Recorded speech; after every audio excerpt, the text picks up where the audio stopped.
కళ్ళు గీస్తే ఏమొస్తుంది? కొట్టాలి. రాజుగారైనటువంటి కలగన్నటువంటి సర్దార్ సల్మాన్ కాకుండా తన జీవితాన్ని మొత్తం పౌరుల కోసం తన సైన్యాన్ని తయారు చేసుకొని దండయాత్ర చేసి యుద్ధం చేసి రాజైనటువంటి చరిత్ర చూసాం. మరి అలాంటి మహనీయుని ఈ రోజు ఎల్బీ నగర్ గడ్డ మీద ఈ మహనీయుడు గొప్పతనం. ఎందుకంటే మన పూర్వీకులు, మన నాయకులు, మన నాయకులు మన కోసం చేసినటువంటి త్యాగమూర్తులను ఎప్పటికీ మనం కొనియాడుతూనే ఉండాలి.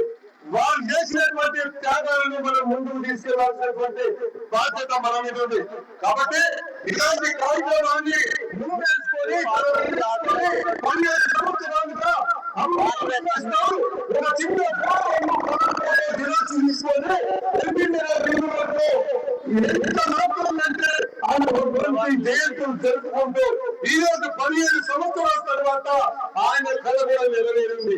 ఎందుకంటే ఎన్నో ఆటుపోట్లు ఆయన గుండెల్లో పెట్టుకొని ఆయన కోసం ఒక గల్ల గుడిని పెట్టుకొని రోజుకు రూపాయలు వేస్తూ 1 లక్ష రూపాయలు జమ చేసుకొని ఆ గల్ల గుడిని పలగొట్టి అందులో నుంచి వచ్చినటువంటి డబ్బులతో ఈ రోజు ఈ విగ్రహాన్ని ఇక్కడ నిలబెట్టి మనందరి ముందు ఒక ఆవిష్కరణ అందరం కూడా గొప్పగా గౌరవించుకోవాల్సినటువంటి అవసరం ఉంది. ఎందుకంటే ఎంతో మంది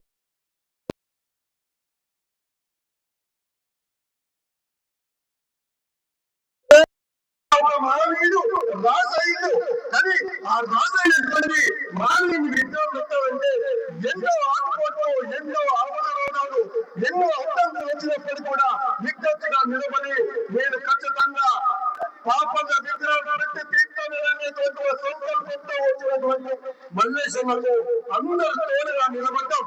రాత్రి మామూలు కష్టపడి ఈ యొక్క విగ్రహావిష్కరణ కోసం మల్లేశన్న ఎంత తపన పట్టడో దగ్గర ఉండి చూసినామో. మరి అలాంటి తపన ఈ రోజు మల్లేశన్నను ఈ విగ్రహావిష్కరణ చేయడానికి మరి ఎంతో బలం చేసేటువంటి ప్రతి ఒక్కరికి ధన్యవాదాలు చేస్తున్నాం. ఈ విగ్రహాన్ని ఆవిష్కరించడానికి ఎవరు ఏ రకంగా సహాయపడ్డారో వాళ్ళందరికీ ప్రత్యేకమైన ధన్యవాదాలు చేస్తున్నాం. జై పాపన్న, జై జై పాపన్న.